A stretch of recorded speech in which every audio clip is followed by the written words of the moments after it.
Thank you, Mr. Chairman.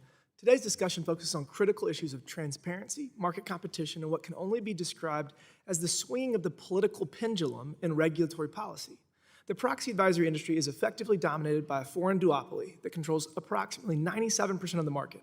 That level of concentration creates systemic challenges for corporate governance and shareholder engagement.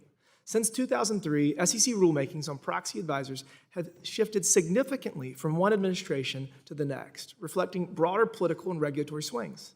In addition to these concerns, I want to focus today on a growing and often overlooked risk, the potential for foreign influence in U.S. public companies made possible by this proxy advisor duopoly. When two firms wield this much power with so little transparency, the risk is not just economic, it's also a national security concern.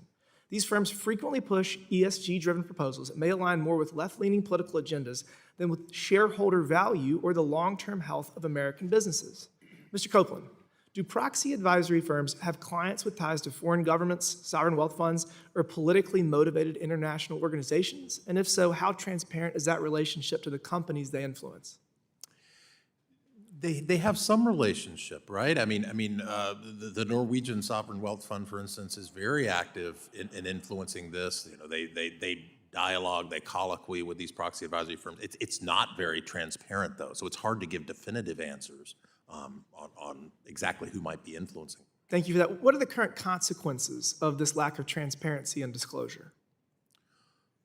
Well, I think it's hard for regulators to know what's happening. It's hard for investors necessarily to know what's happening. And there's only a couple of these. I mean, the reality is they're not that big of businesses. They're valued high, but it's probably not just based on their cash flow. It's probably based on the control that they exert over the market. And you know, we know that because from time to time they've been subsidiaries of publicly owned companies. So we know that, for instance, 15 years ago, it was reported from MSCI that ISS, in its proxy advisory business, got $11.5 million in profits. I mean, that's a lot of money, but it's not a lot of money compared to 15% of the stock market.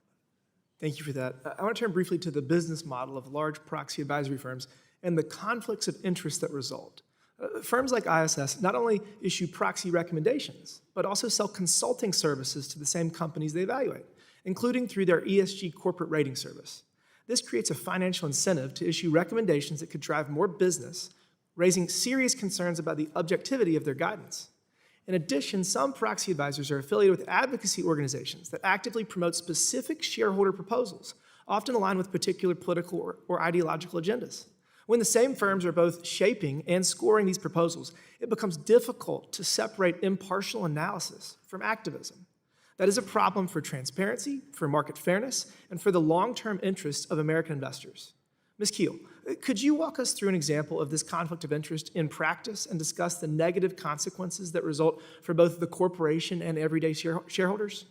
Sure. So I think one important thing to address first, especially on the influence from abroad, is that they're incorporating European standards of investing into the standards that they are then imposing in the recommendations that they give to companies directly. So in Europe, they have an idea of double materiality. It's this idea that we can consider what's material to us and also to the outside world.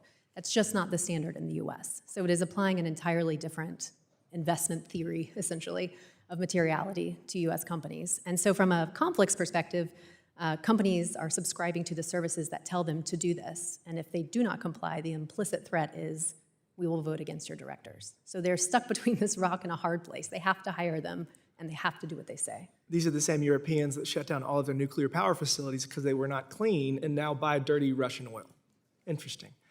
As a follow-up to that, do you believe the SEC has the tools it needs to address this kind of conflict of interest, or should Congress consider additional steps to ensure proxy advisors remain neutral and accountable to shareholders?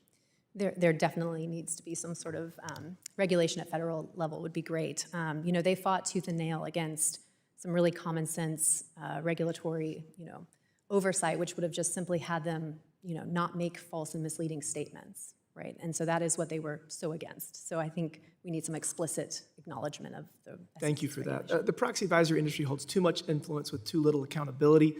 The absence of transparency, the potential for foreign involvement, and the presence of clear conflicts of interest create serious risk for public companies and for the strength of our capital markets. I am out of time, and I yield back, Mr. Chairman. Thank you.